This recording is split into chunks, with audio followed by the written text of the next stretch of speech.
La crucifixión no fue el peor castigo del mundo antiguo, ni siquiera está entre los 5 primeros. Durante siglos, las civilizaciones más sofisticadas de la historia desarrollaron métodos de ejecución y tortura tan brutales, tan calculados en su crueldad, que los registros históricos que los describen siguen siendo perturbadores 2000 años después. Algunos de estos castigos duraban días, otros semanas. Hubo uno que mantuvo a su víctima viva durante meses en una agonía continua que los propios verdugos consideraban obra maestra. Y lo más perturbador de todo no es la crueldad en sí misma, sino el hecho de que estas muertes no eran actos de barbarie descontrolada, eran ingeniería del terror, eran mensajes políticos escritos con carne humana, eran demostraciones calculadas de lo que le pasaba a quien desafiara al poder. Esta no es una lista de violencia gratuita, ni un catálogo de horror por el horror mismo. Es un examen forense de los mecanismos de terror que las civilizaciones antiguas desarrollaron para mantener el control, enviar mensajes a sus enemigos y satisfacer una necesidad muy humana de convertir el sufrimiento del otro en espectáculo público. Vamos a recorrer los 12 métodos más brutales que la antigüedad produjo, entender cómo funcionaban, a quiénes se les aplicaban y qué nos dicen sobre las sociedades que los inventaron. Algunos de estos métodos los conoces por su nombre, otros son tan oscuros que los historiadores los han desenterrado de textos que estuvieron siglos sin ser traducidos.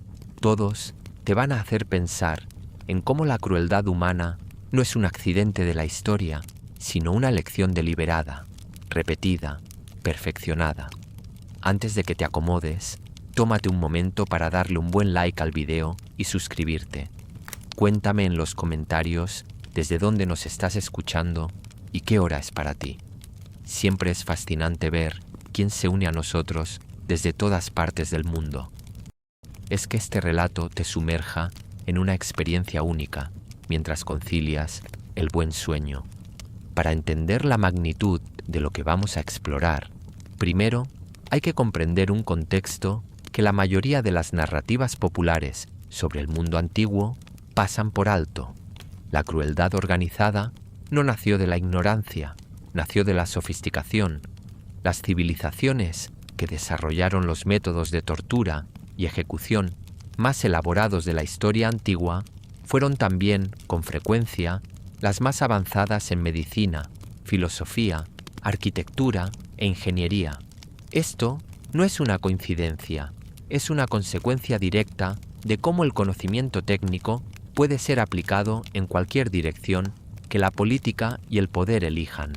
Los romanos, que perfeccionaron la crucifixión, también construyeron los acueductos más grandes del mundo antiguo. Los persas, que inventaron algunos de los métodos de tortura más creativos que vamos a estudiar, también crearon uno de los sistemas legales más sofisticados de su época.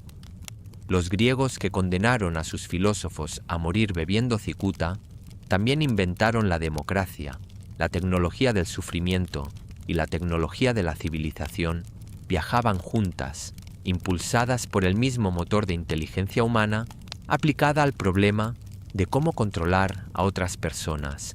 Lo que distingue a los 12 métodos que vamos a estudiar no es solamente su brutalidad, aunque en varios casos esa brutalidad alcanza dimensiones que resultan difíciles de procesar.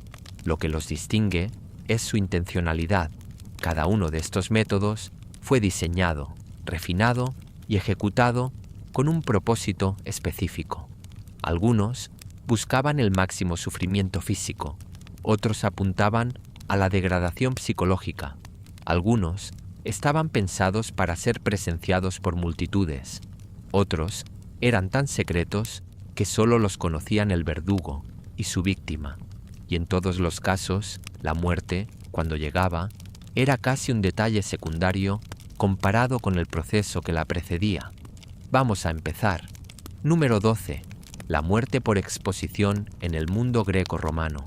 Empezamos con un método que en su simplicidad esconde una sofisticación psicológica que las civilizaciones más avanzadas de la antigüedad tardaron siglos en abandonar: la exposición, o lo que los romanos llamaban en algunos contextos damnatio ad bestias, cuando involucraba animales, o simplemente la apothesis, cuando se refería al abandono puro.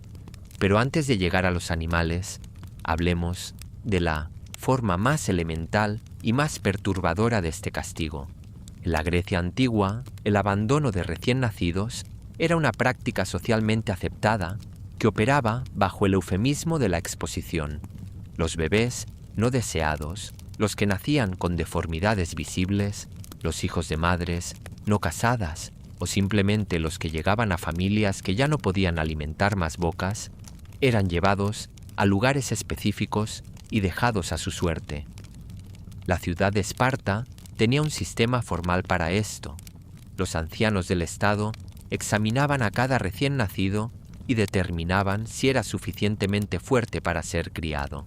Los que no pasaban la inspección eran arrojados desde el monte Apotetas, literalmente el lugar de los desechos, a un abismo cuya profundidad exacta los arqueólogos todavía debaten, pero que ninguna fuente antigua describe como un método de muerte rápida.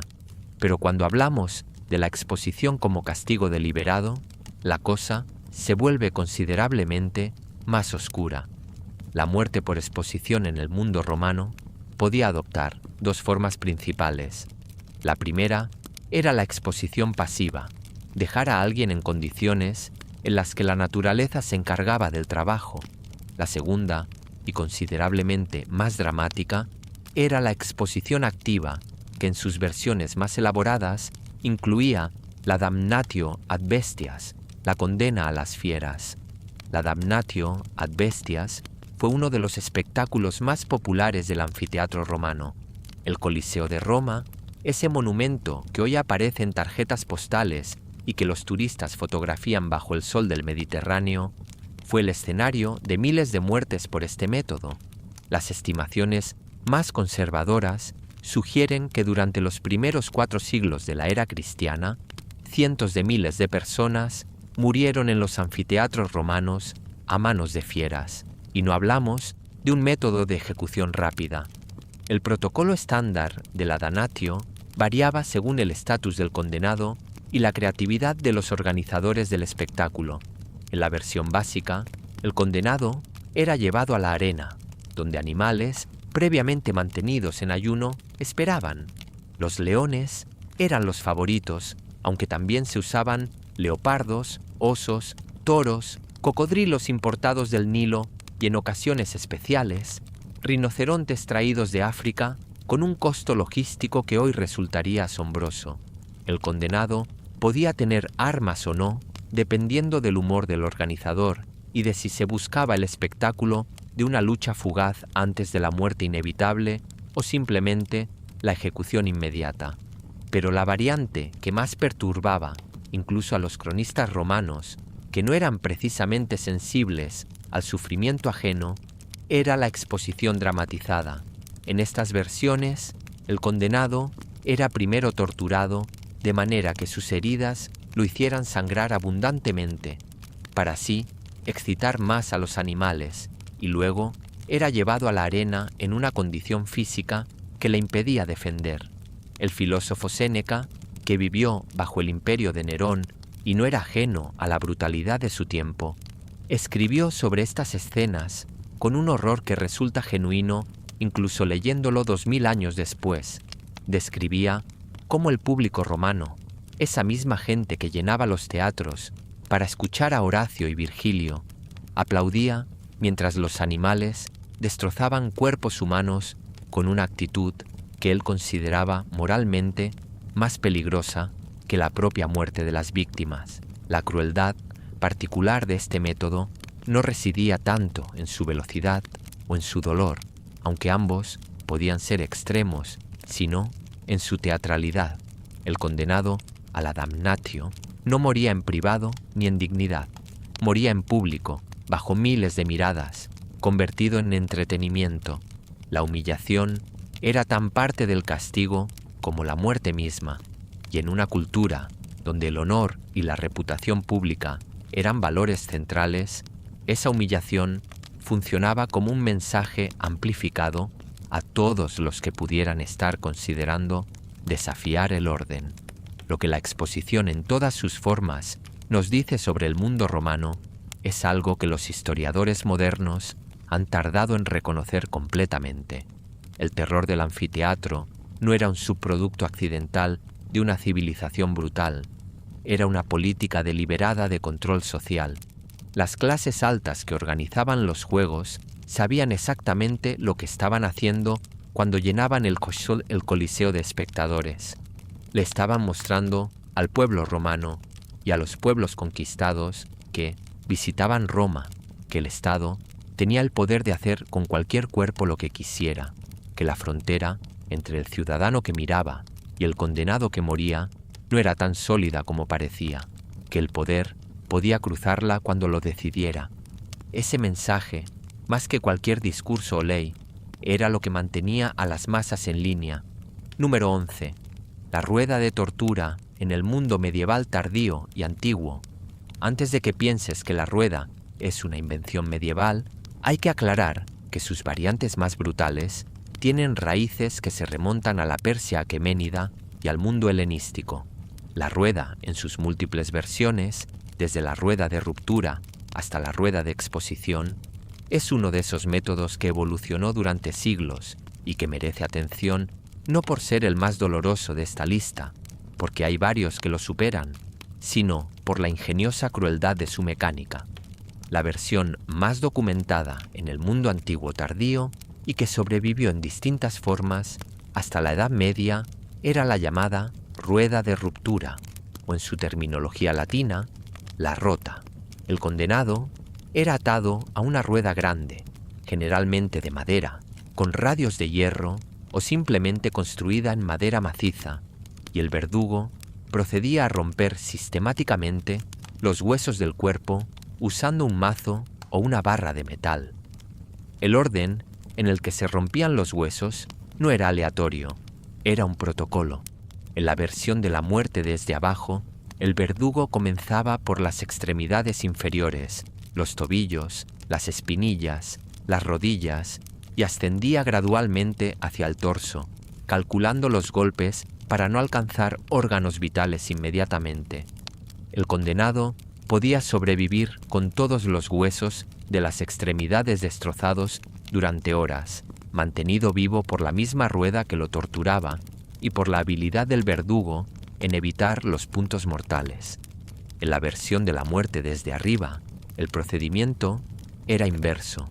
Se comenzaba por los hombros y se descendía, y en esta versión existía la posibilidad de que el verdugo, ya sea por decisión del juez o por compasión o soborno de la familia del condenado, diera un golpe de gracia al pecho que detenía el corazón antes de que el sufrimiento alcanzara sus puntos máximos.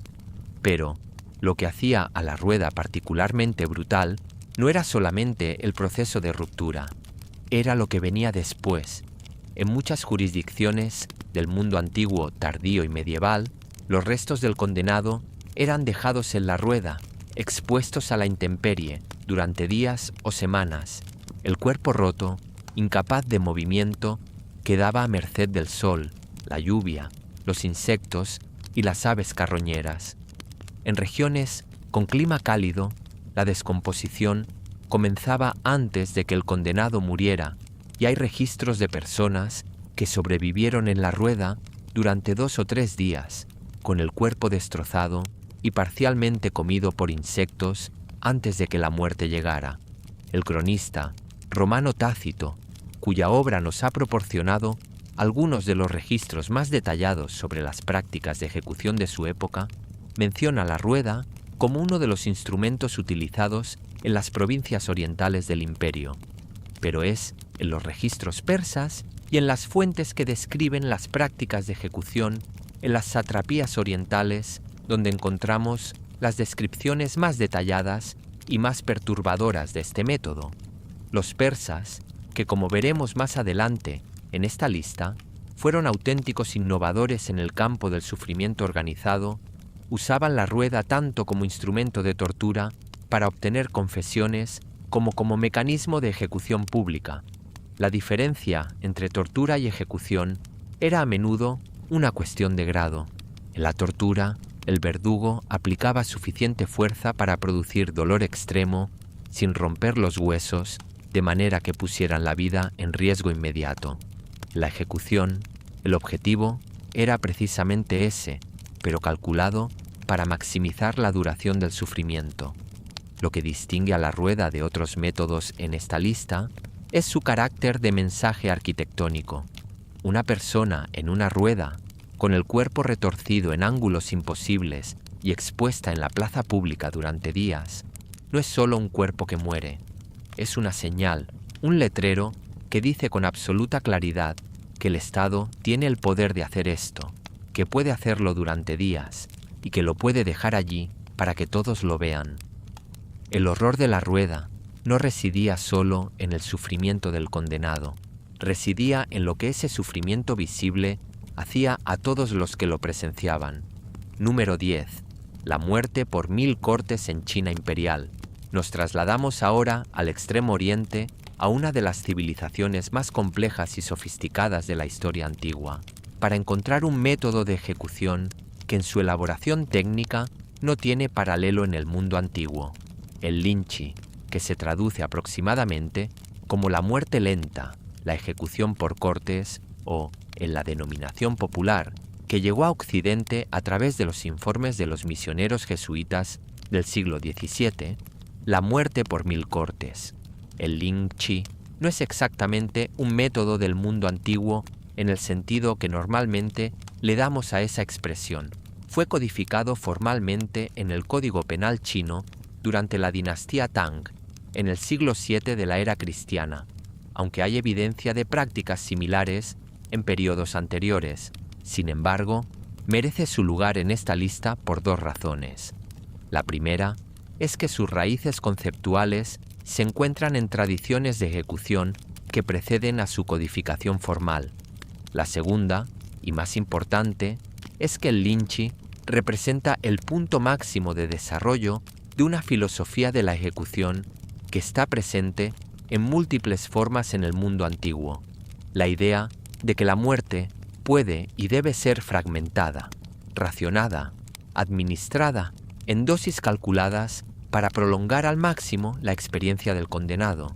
En su forma estándar, el linchi requería la habilidad de un verdugo altamente entrenado. No era simplemente cortar a alguien muchas veces hasta que muriera. Era un procedimiento con una secuencia específica, un orden de cortes determinado por la tradición y supervisado por un funcionario del Estado que tomaba nota de cada paso. Los cortes comenzaban en las extremidades y procedían de manera sistemática, con el verdugo trabajando para mantener al condenado consciente durante el mayor tiempo posible. El número de cortes varía según las fuentes, desde docenas hasta los míticos 1000 que le dieron su nombre popular en Occidente. Pero los historiadores que han estudiado los registros más detallados sugieren que los procedimientos documentados con precisión involucraban entre 80 y 120 cortes en los casos más elaborados. Lo que hace al linchi particularmente relevante para esta lista no es simplemente la cantidad de cortes, es la filosofía que lo sustentaba.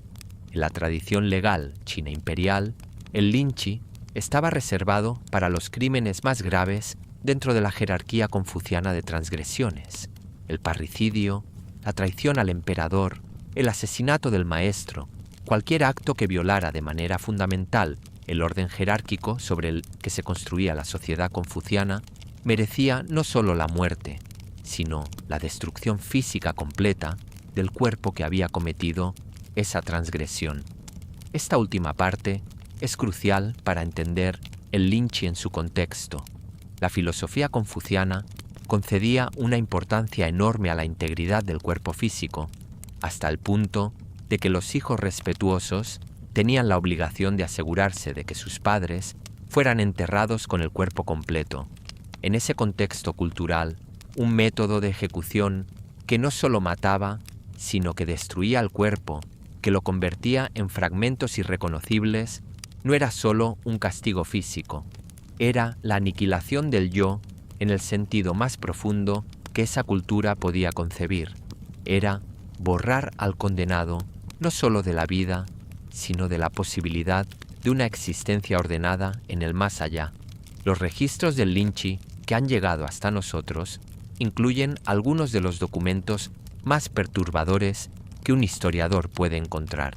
Las fotografías tomadas por observadores occidentales a principios del siglo XX, cuando el método todavía se practicaba en algunas regiones antes de su abolición formal en 1905, son imágenes que los estudiosos que trabajan con ellas describen como difíciles de ver incluso con formación académica.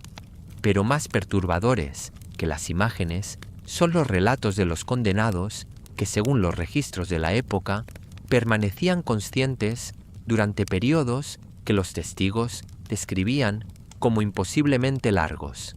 El Lynchi nos confronta con una pregunta que vamos a encontrar repetidamente en esta lista.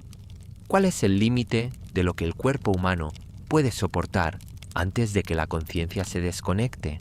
La respuesta, que los métodos más brutales, la antigüedad, parecen haber descubierto de manera empírica, es que ese límite es considerablemente más alto de lo que la intuición sugiere.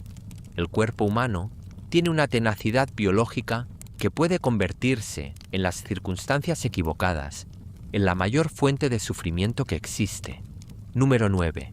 La crucifixión y por qué fue más brutal de lo que crees.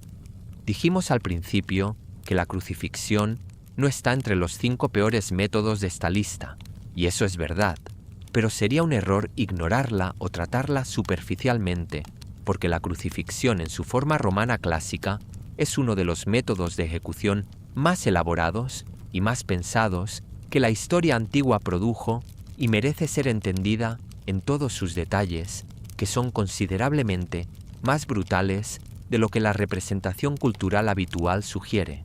La crucifixión no era una invención romana. Los fenicios la practicaban antes que los romanos. Los cartagineses la adoptaron de los fenicios y la refinaron. Los persas usaban una variante conocida como la empalación, en la que el cuerpo era fijado a un palo más que a una estructura en forma de cruz. Lo que los romanos hicieron fue sistematizarla, estandarizarla y convertirla en una herramienta de control político de una eficiencia sin precedentes en el mundo mediterráneo. Lo primero que hay que entender sobre la crucifixión romana es que la muerte en la cruz no llegaba por ninguna de las razones que la representación popular sugiere. No era por pérdida de sangre, aunque la flagelación previa podía causar hemorragias significativas. No era necesariamente por las heridas de los clavos, aunque esas heridas eran dolorosas y vulnerables a la infección. La muerte en la cruz llegaba, en la mayoría de los casos documentados, por asfixia. El mecanismo es el siguiente. El peso del cuerpo colgado de los brazos crea una postura en la que el pecho se expande, pero no puede contraerse con normalidad. Para respirar, el crucificado tiene que impulsarse hacia arriba, usando las piernas y los brazos, aliviando temporalmente la presión sobre el pecho. Cuando las piernas se agotan o cuando los verdugos aceleraban el proceso, rompiendo las espinillas del condenado, este empuje ya no era posible. La postura de la crucifixión convertía entonces cada respiración en un esfuerzo activo y el agotamiento muscular progresivo hacía que ese esfuerzo fuera cada vez más difícil hasta que llegaba a ser imposible.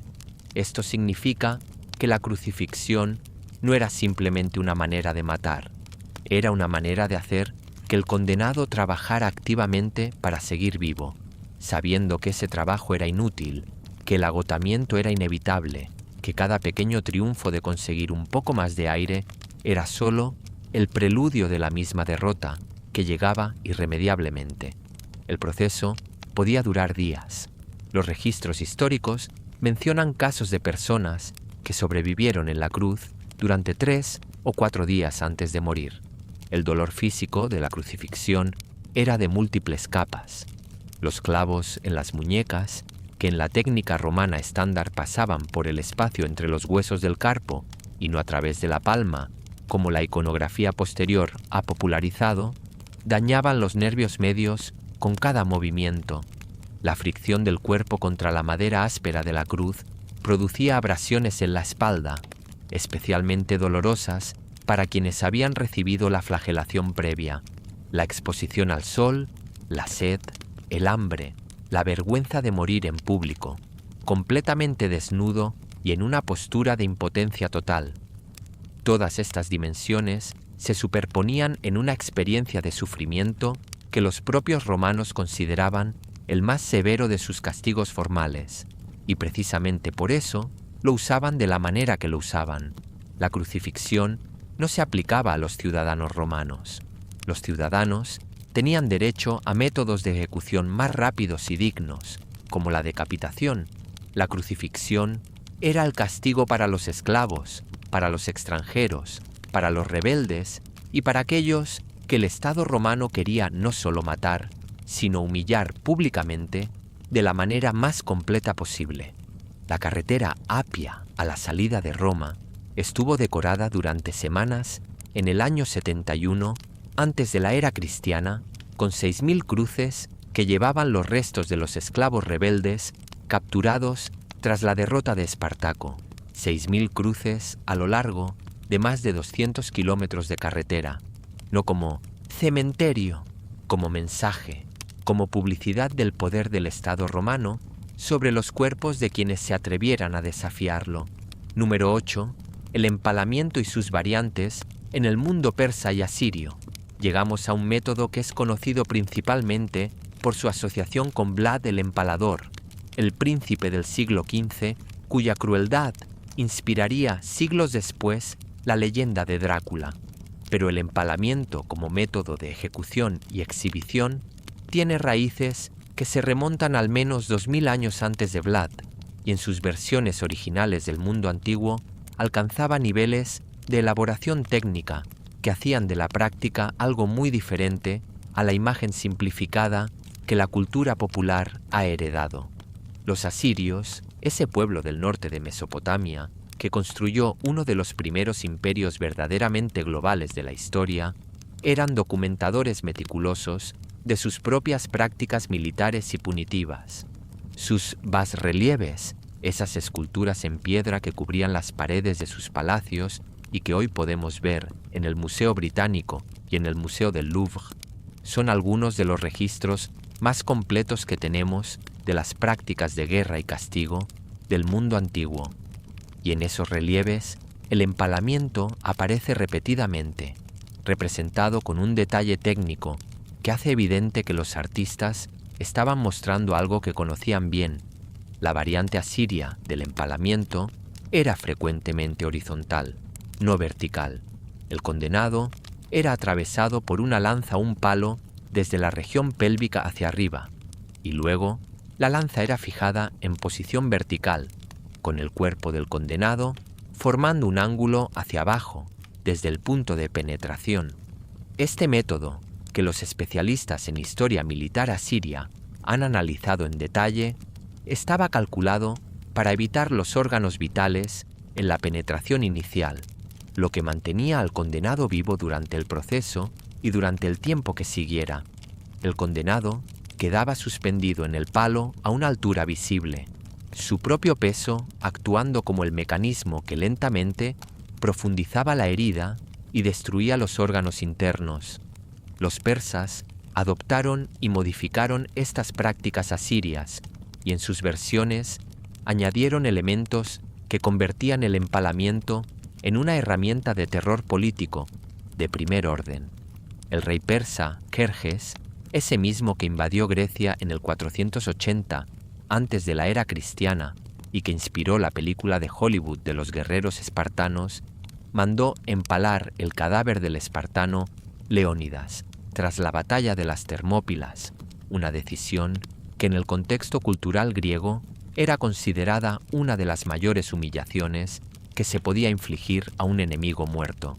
El cuerpo del guerrero más famoso de su tiempo, exhibido en una estaca, a la vista de todos los que cruzaran ese paso de montaña.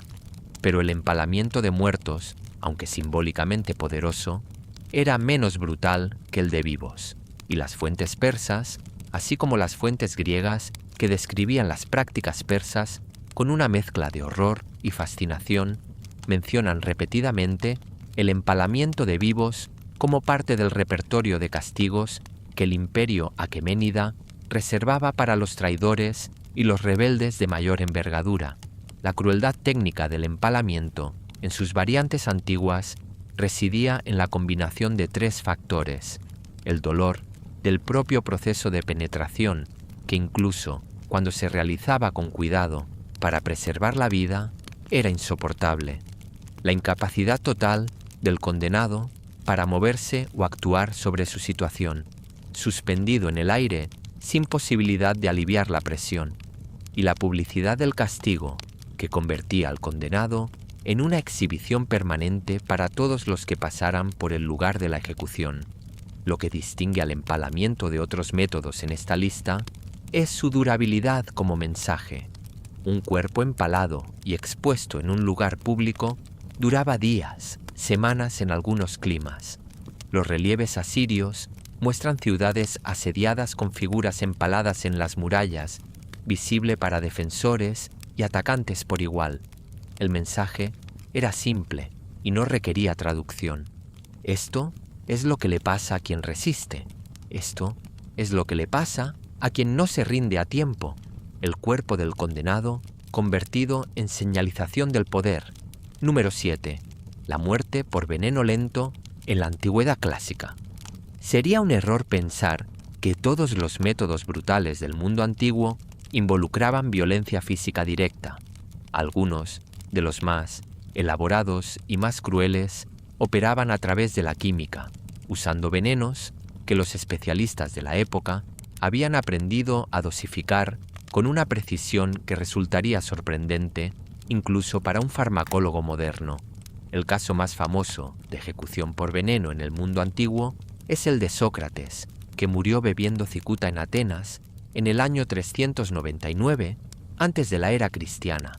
Pero la ejecución de Sócrates, que fue en términos relativos bastante humana, comparada con lo que vamos a ver, es casi la versión civilizada del veneno como castigo. En otras partes del mundo antiguo, el veneno se administraba no para producir una muerte rápida y relativamente tranquila, como hizo la cicuta con Sócrates, sino para producir una agonía prolongada y calculada. Los persas desarrollaron una práctica que los griegos, a través del historiador Ctesias, describían con particular horror: la administración de venenos no mortales en dosis graduadas para producir un sufrimiento crónico que podía durar semanas. No hay manera de determinar con certeza si estas descripciones griegas son exactas o si contienen elementos de propaganda antipersa, pero la evidencia arqueológica y los estudios toxicológicos modernos confirman que la farmacopea del mundo antiguo cercano oriental incluía compuestos que podían producir exactamente los efectos que las fuentes describen. La acónito, conocida en el mundo antiguo como el veneno de los lobos, puede administrarse en dosis que producen quemaduras internas en el tracto digestivo, parálisis progresiva de los músculos respiratorios y un dolor que los pacientes modernos que han sobrevivido accidentalmente a exposiciones describen como uno de los peores que se pueden experimentar. Cuando se administraba de manera controlada, en dosis calculadas para no matar inmediatamente, podía mantener a una persona en un estado de agonía funcional durante días. El arsénico, que era conocido y usado en el mundo antiguo desde al menos el siglo IV antes de la era cristiana, era el veneno preferido de los que querían que una muerte pareciera natural. La intoxicación crónica con arsénico produce síntomas que imitan perfectamente varias enfermedades comunes, incluyendo debilidad muscular progresiva, deterioro de la piel, daño gastrointestinal severo y eventualmente fallo orgánico múltiple.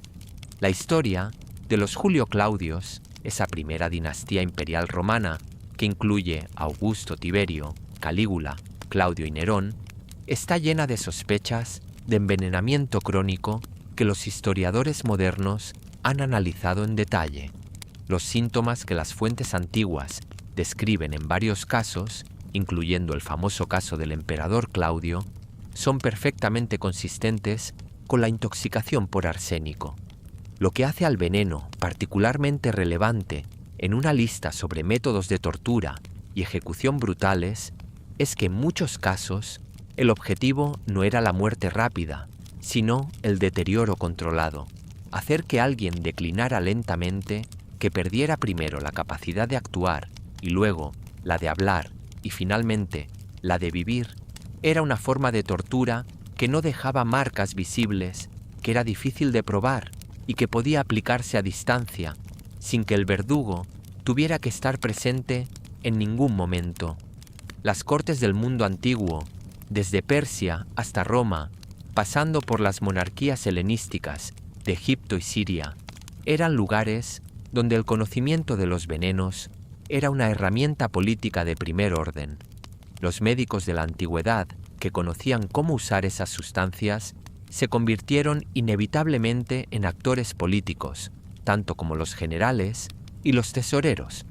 La historia de Mitrídates, VI del Ponto, el rey que pasó años tomando pequeñas dosis de veneno para hacerse inmune, es solo el ejemplo más famoso de cómo el terror al envenenamiento moldeaba la política del mundo antiguo. Número 6. La jaula de hierro en el mundo medieval temprano y sus precursores antiguos. Si estás escuchándome a esta altura del video, espero que ya estés suscrito al canal. Es tener una comunidad enorme de personas que amamos las noches y el saber. Miles de personas de todas partes del mundo conectadas por ese deseo intrínseco de conocer más para poder conocerse más a uno mismo y tener una mejor vida. Siempre lo digo y lo recalco, saber la historia es fundamental para no repetir los errores del pasado, y por eso quiero que te tomes unos segundos para poder suscribirte y compartir este video con tu amigo fanático del conocimiento. Ni hablar si de tu generoso espíritu surge la motivación para brindar un super gracias a este humilde servidor. De todas formas, el agradecimiento de mi parte, ya por el simple hecho de estar compartiendo este momento, es infinito. Ahora sí, sigamos con el relato. La jaula de hierro, o en sus versiones anteriores a la metalurgia del hierro, las jaulas de madera o bambú, representan un principio que aparece en múltiples civilizaciones antiguas de manera independiente. El uso del confinamiento extremo como forma de sufrimiento que no requería violencia directa, pero que podía mantener a una persona en condiciones de agonía durante periodos prolongados. Las jaulas de tortura del mundo antiguo no eran simplemente celdas pequeñas, eran estructuras diseñadas para que el cuerpo del condenado quedara en una posición específicamente incómoda o degradante, a menudo expuesto al exterior. La versión que aparece en los registros persas y que también se menciona en fuentes chinas antiguas era una jaula apenas lo suficientemente grande para que el condenado pudiera adoptar una sola postura, generalmente sentado con las rodillas contra el pecho, pero sin espacio para estirarse, acostarse o ponerse de pie. Mantenido en esa postura durante días o semanas, el cuerpo comenzaba a sufrir los efectos de la postura forzada: calambres musculares, deterioro de las articulaciones, úlceras por presión en los puntos donde el cuerpo tocaba constantemente el metal o la madera. Pero la dimensión más cruel de la jaula no era el confinamiento en sí mismo, era la exposición. Las jaulas se colgaban en lugares públicos, generalmente a cierta altura, para que el condenado quedara visible desde la calle, pero fuera del alcance de cualquier ayuda. El condenado estaba expuesto al sol durante el día y al frío durante la noche. Estaba expuesto a la sed, al hambre, a las miradas y los gestos de los transeúntes. Estaba expuesto, literalmente, a todo. El Imperio carolingio y sus sucesores medievales heredaron esta práctica con algunas modificaciones. Las jaulas medievales de hierro que aparecen en los registros del norte de Francia y del Sacro Imperio Romano incluían dispositivos adicionales, como picos en el interior, que impedían que el condenado se apoyara en ninguna parte de la estructura sin experimentar dolor, o fondos inclinados que hacían imposible mantener el equilibrio y obligaban al cuerpo a un esfuerzo muscular constante. Lo que distingue a la jaula de otras formas de tortura y ejecución en esta lista es su invisibilidad como violencia. Nadie golpeaba al condenado, nadie le aplicaba instrumentos de tortura. El Estado simplemente lo colocaba en un espacio y dejaba que el tiempo, la naturaleza y la física hicieran el resto. Era una forma de lavarse las manos de la brutalidad, mientras se ejercía la brutalidad más completa. El filósofo medieval que más extensamente reflexionó sobre el uso de la jaula fue Tomás de Aquino, que en su análisis de la justicia penal distinguía entre el castigo que infligía dolor activo y el castigo que simplemente privaba de condiciones necesarias para la vida digna.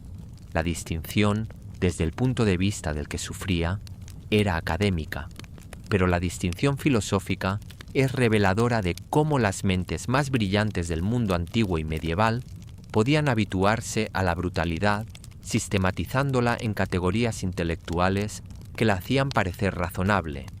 Número 5. El descuartizamiento en el mundo romano y sus antecedentes. El descuartizamiento, o en su variante más elaborada, la ejecución en la que el cuerpo del condenado es dividido en partes y exhibidas en diferentes lugares, es uno de los métodos que mejor ilustra la función política de la brutalidad en el mundo antiguo. No era simplemente matar, era desmantelar el cuerpo de manera que la muerte misma fuera una declaración de poder total sobre el individuo, incluyendo sobre su memoria y su integridad como persona. La variante romana, más documentada, era conocida como la poena cullei, o castigo del saco. Esta era una de las formas de ejecución más infames del derecho romano y estaba reservada exclusivamente para el crimen de parricidio, matar a un padre o a un familiar cercano. La descripción técnica de este castigo es una de las más extraordinarias que el derecho penal antiguo haya producido. El parricida era, primero, azotado con varas de sanguino, una madera específica elegida por razones rituales. Luego, se le colocaban sobre la cabeza y el cuerpo una piel de gallo, unas chancletas de madera y un saco de cuero. Finalmente, era cocido vivo, junto con un perro, un gallo, una víbora y un simio dentro de un saco de cuero sellado. Este saco era entonces arrojado a un río o al mar. La simbología de cada animal en este ritual es objeto de debate entre los especialistas, y no es el lugar para entrar en ese debate. Lo que importa para esta lista es el efecto práctico. El condenado, dentro del saco, en completa oscuridad, con 4 animales aterrorizados y en pánico, que arañaban, mordían y se agitaban en el espacio confinado.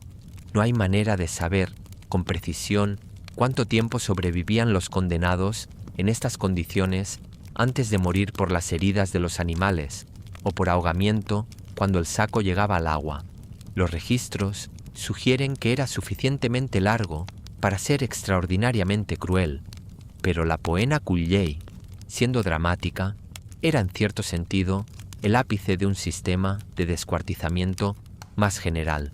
Las ejecuciones por alta traición en Roma podían incluir la mutilación del cuerpo después de la muerte, la decapitación, seguida de la exhibición de la cabeza en lugares públicos, la amputación de las manos, los pies o la lengua antes de la muerte en casos de traición, mediante el habla o la acción.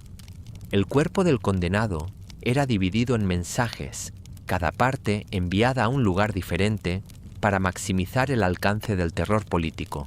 Los griegos tenían una práctica similar, conocida como atimia, que en sus versiones más extremas incluía la negación del entierro.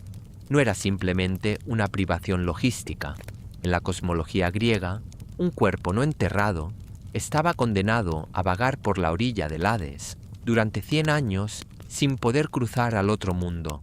Negar el entierro era, dentro de ese sistema de creencias, condenar al muerto a un siglo de sufrimiento adicional después de la muerte. La tragedia de Antígona de Sófocles, donde la protagonista desafía la orden del rey Creonte de dejar sin enterrar el cadáver de su hermano, cobra todo su peso cuando se entiende que Antígona no está simplemente reclamando un rito vacío, está intentando salvar a su hermano de una condena post-mortem tan real para los griegos como cualquier castigo físico. Número 4. El toro de Falaris. Llegamos ahora a uno de los artefactos más famosos y más debatidos de toda la historia de la tortura antigua. El toro de bronce de Falaris, o toro siciliano, es un dispositivo cuya historia oscila entre la realidad histórica y la leyenda, pero cuya descripción, real o inventada, es tan elaboradamente cruel que merece un análisis completo independientemente de las cuestiones sobre su existencia real. Falaris era un tirano de la ciudad de Agrigento en Sicilia, que gobernó aproximadamente entre el 570 y el 554, antes de la era cristiana. Las fuentes antiguas que hablan de él, incluyendo a Píndaro, a Polibio y a Luciano de Samosata, lo describen como uno de los gobernantes más crueles de su época, lo cual, en el contexto de la historia griega, era una distinción que requería un esfuerzo considerable para ganarse, y entre los muchos instrumentos de terror que estas fuentes le atribuyen, el más famoso es el toro de bronce, según la descripción que nos ha llegado principalmente a través del escritor satírico Luciano de Samosata, que escribe en el siglo II de la era cristiana, pero que afirma estar siguiendo tradiciones más antiguas. El toro de Falaris era una estatua de bronce del tamaño de un toro real, hueca en su interior, con una puerta de acceso en su flanco. El condenado era introducido por esa puerta y encerrado dentro del bronce. Se encendía entonces un fuego debajo del toro. El metal de bronce conducía el calor de manera uniforme por toda la superficie interior, incluyendo el suelo sobre el que el condenado estaba parado o tendido, y a medida que el fuego crecía, la temperatura interior subía de manera gradual y constante. La característica que hacía al toro de Falaris particularmente infame según las fuentes no era solo el método de la cocción lenta, era el sistema acústico. El toro estaba diseñado, según estas fuentes, con un sistema de tubos de bronce en la nariz y la boca de la escultura, de manera que los gritos del condenado dentro del metal sonaban al salir por ese sistema, como los mugidos de un toro real. El tirano y sus invitados, sentados alrededor del toro, mientras éste se calentaba, escuchaban los mugidos. La humanidad de las víctimas era literalmente transformada en sonido animal por el mecanismo.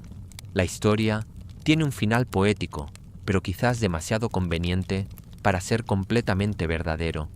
Según las fuentes, el herrero que fabricó el toro para Falaris, un hombre llamado Perillo de Atenas, le explicó al tirano la función del sistema acústico en persona, mugiendo él mismo para demostrar cómo sonaba, y Falaris, supuestamente impresionado por la demostración y quizás por la implicación de que Perillo era el tipo de persona que podía concebir tal cosa, ordenó que el propio herrero fuera el primero en entrar en el toro. Los arqueólogos han debatido durante décadas si el toro de Falaris existió realmente. No se ha encontrado ningún artefacto de bronce de esas dimensiones en los yacimientos de Agrigento. Sin embargo, la existencia de tecnología de fundición capaz de producir un artefacto de ese tipo en la Sicilia del siglo VI, antes de la era cristiana, está confirmada por otros hallazgos arqueológicos, y la lógica técnica del dispositivo, la conducción del calor por el bronce, el diseño acústico, funciona perfectamente desde el punto de vista de la física y la ingeniería, pero quizás la pregunta más interesante sobre el toro de Falaris no es si existió, sino por qué la historia de su existencia ha sobrevivido durante 2500 años con una vitalidad que ninguna refutación ha podido extinguir completamente.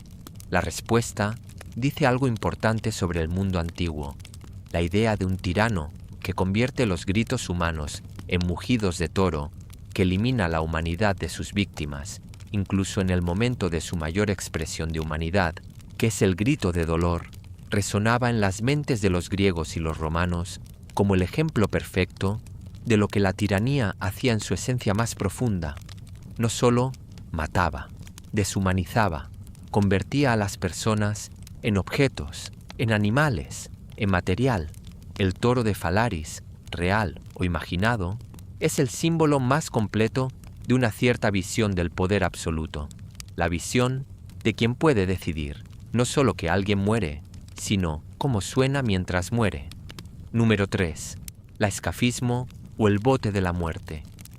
Llegamos ahora a uno de los métodos más extraordinarios y más ampliamente documentados de esta lista, un método que sus inventores persas perfeccionaron hasta convertirlo en una forma de sufrimiento de una duración que la mayoría de las personas encontraría difícil de creer si no estuviera documentada en fuentes múltiples e independientes.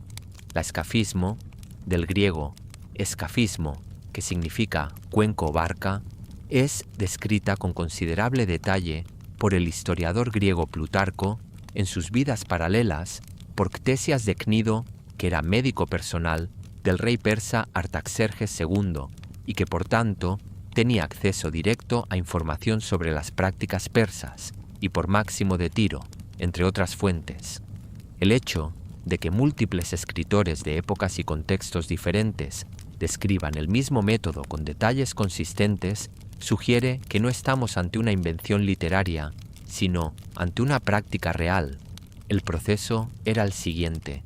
El condenado era atado entre dos botes de madera del mismo tamaño, uno encima del otro, de manera que su cuerpo quedaba encajado entre ambas embarcaciones, con los brazos, las piernas y la cabeza asomando por los agujeros correspondientes. En esta posición, el condenado era colocado en un estanque o lago, generalmente en una zona de aguas tranquilas. Antes de colocarlo en el agua, o periódicamente durante el proceso, se le daba al condenado una mezcla de leche y miel en cantidad suficiente para inducir una diarrea severa. Esta mezcla tenía dos funciones. La primera era mantener al condenado hidratado y nutrido lo suficiente para permanecer vivo durante el mayor tiempo posible. La segunda, que se manifestaba en combinación con el siguiente paso, era una de las crueldades más calculadas que la historia de la tortura ha producido. El cuerpo expuesto del condenado, las extremidades que asomaban por los agujeros de los botes, era untado con leche y miel, el mismo tipo de mezcla que le daban a beber. Bajo el sol y en contacto con el agua estancada, esta mezcla atraía a insectos de todo tipo, moscas, abejas, avispas, mosquitos, escarabajos. Los insectos comenzaban a colonizar el cuerpo del condenado, especialmente las zonas húmedas y las heridas que la fricción del bote producía. Con el tiempo, la combinación de la oscuridad y el calor interior del bote inferior, las heces acumuladas por la diarrea provocada y la humedad del ambiente, creaba el ambiente perfecto para que los insectos no solo se posaran sobre el exterior del cuerpo, sino que se introdujeran y comenzaran a reproducirse. Las larvas y los gusanos se desarrollaban en el tejido vivo del condenado, comenzando por las zonas más húmedas y cálidas y extendiéndose progresivamente. Las fuentes que describen la escafismo mencionan un caso específico en el que un noble llamado Mitrídates, que había matado al hijo del rey persa, fue sometido a este tratamiento y sobrevivió durante 17 días antes de morir. 17 días. Las fuentes describen el estado del cuerpo de Mitrídates cuando finalmente fue removido del bote como algo que los propios guardias persas, que no eran personas ajenas a la violencia, encontraban difícil de ver. Lo que hace al escafismo particularmente significativa en esta lista no es solo su duración o su crueldad específica, Es su revelación de una filosofía particular del castigo.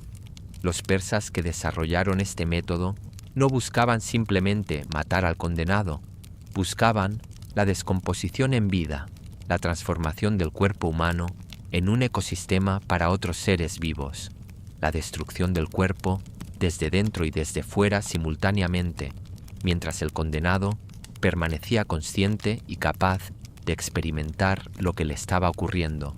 El escafismo es, en cierto sentido, la inversión completa del ideal de la muerte heroica que el mundo antiguo celebraba en sus poemas épicos.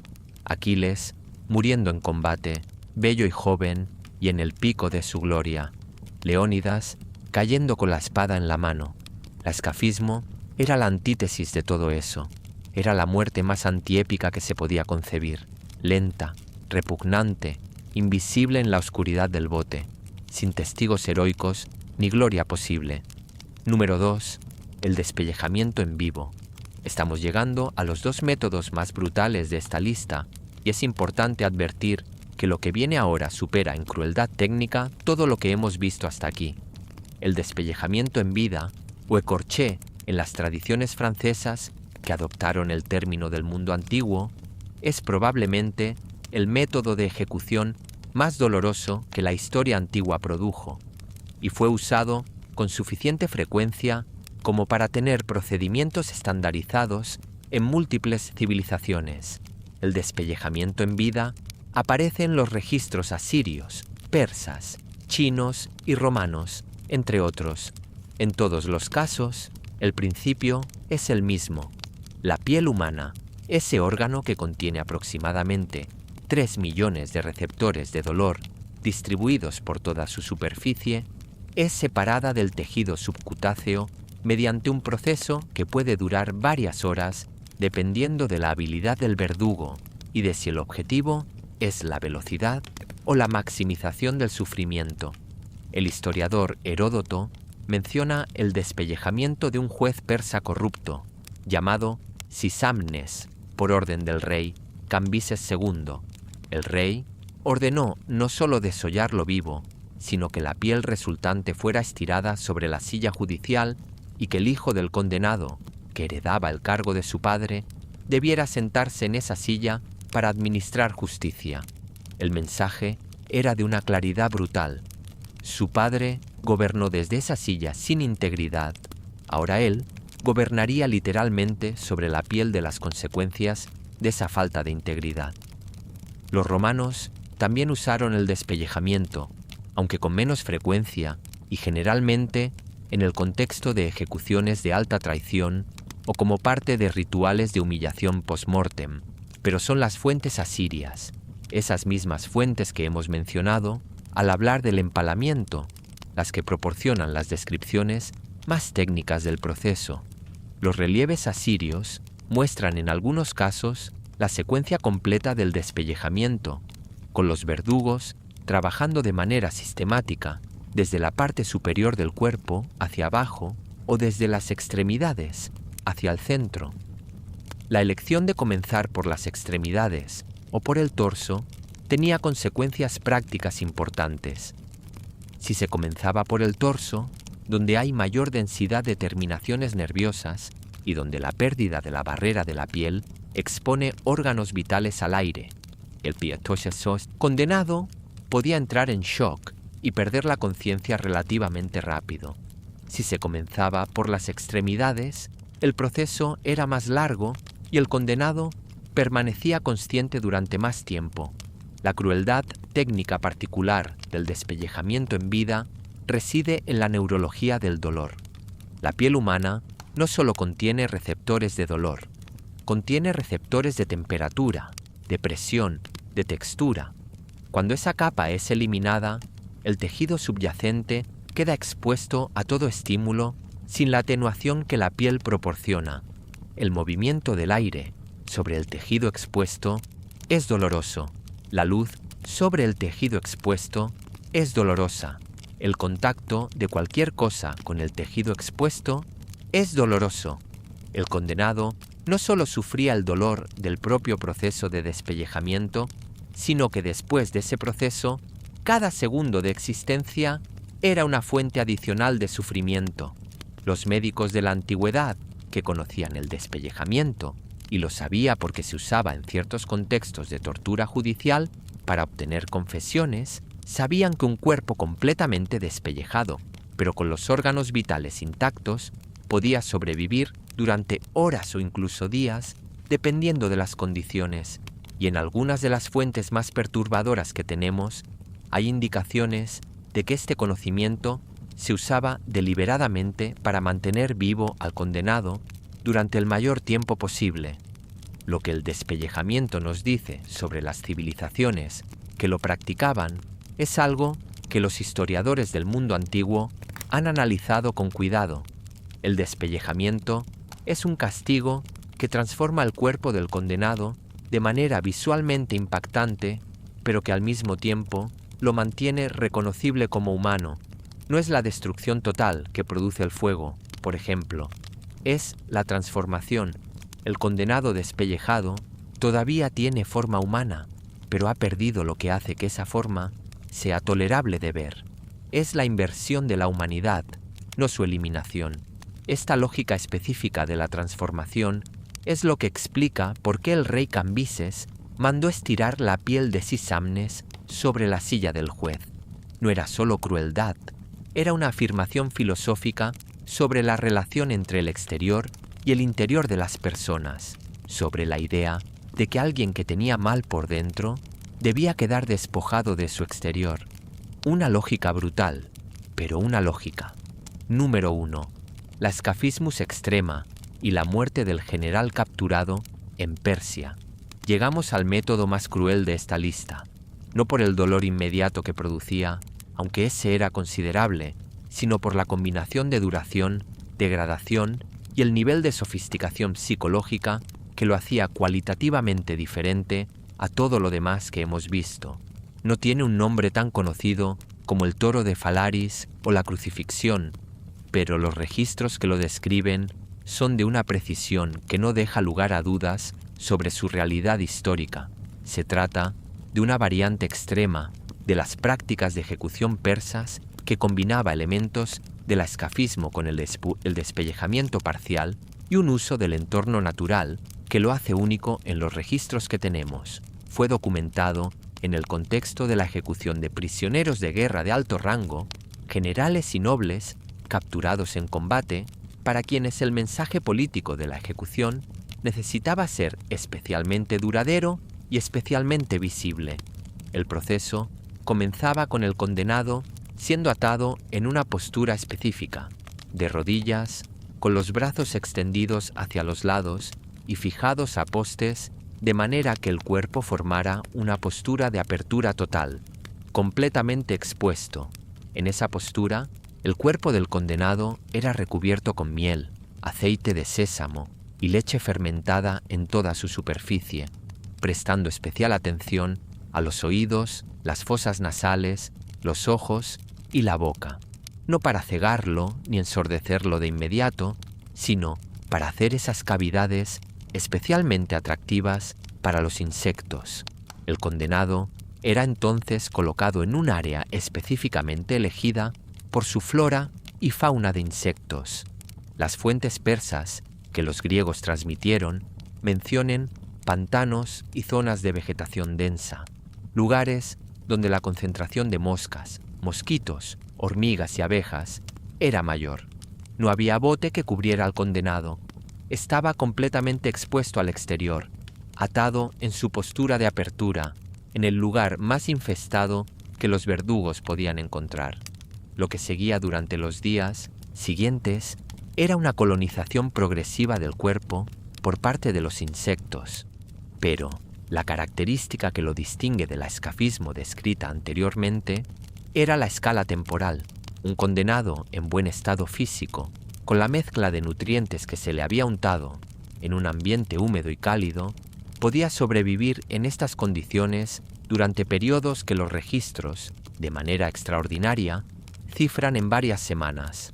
Las fuentes griegas que describían este método mencionaban que los guardianes persas regresaban periódicamente a untarle más miel al condenado y a darle agua para beber, suficiente para mantener la conciencia, pero no suficiente para proporcionar ningún alivio.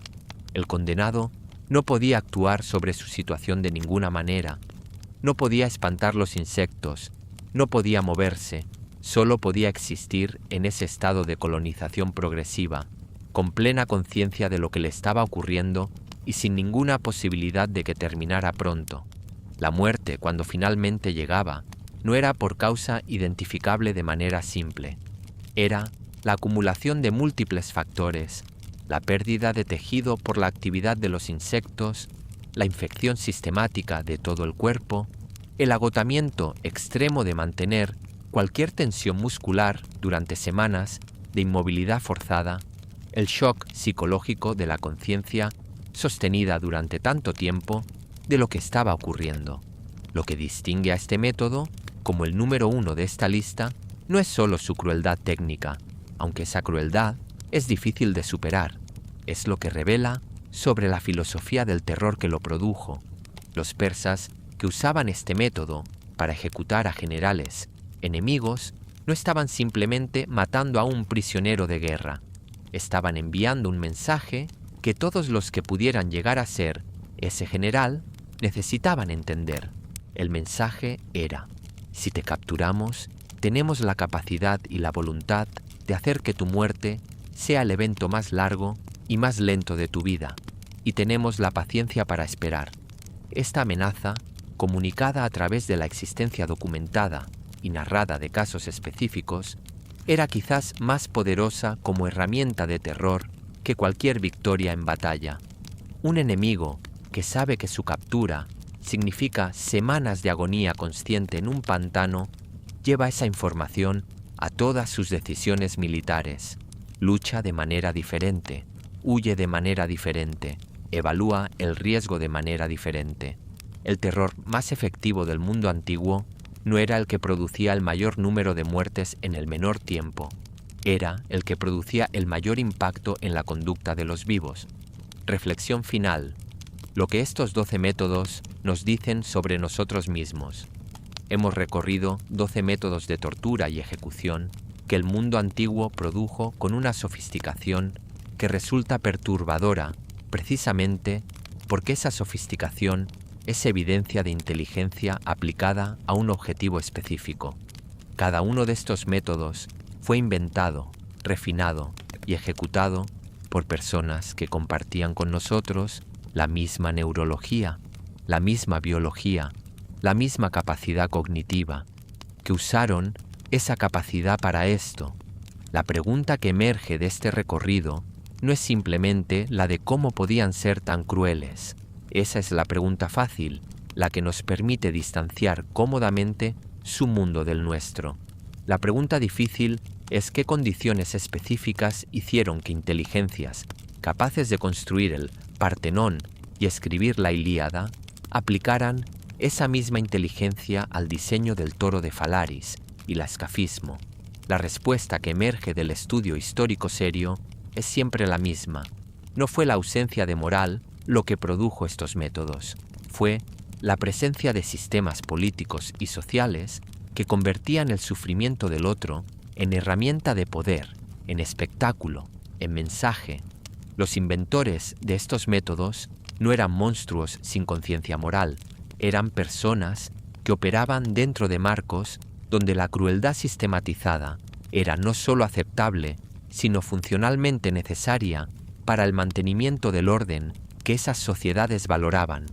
Esta conclusión es más perturbadora que la alternativa, porque implica que la distancia entre nosotros y ellos es más pequeña de lo que queremos creer. No está separada por una diferencia de naturaleza humana, sino por una diferencia de instituciones, de estructuras de poder, de qué tipo de violencia consideramos aceptable y contra quién. Los 12 métodos que hemos explorado no son reliquias de un pasado incomprensible, son recordatorios de lo que la inteligencia humana puede producir cuando el poder absoluto decide que el sufrimiento del otro es una herramienta legítima, y esa es una lección que, como siempre en este canal, no se aprende para el entretenimiento, sino para la comprensión. Espero que este relato te haya gustado y te haya ayudado a relajarte mientras escuchas un poco de buena historia. Tu compañero fiel para tus noches de insomnio. Si el relato te gustó, deja tu buen like y suscríbete para que formes parte de esta comunidad nocturna y culta. Quiero que comentes sobre qué otro tema te gustaría que hablemos en un próximo video. Cada comentario lo leemos atentamente. Gracias por escucharme. Hasta la próxima aventura.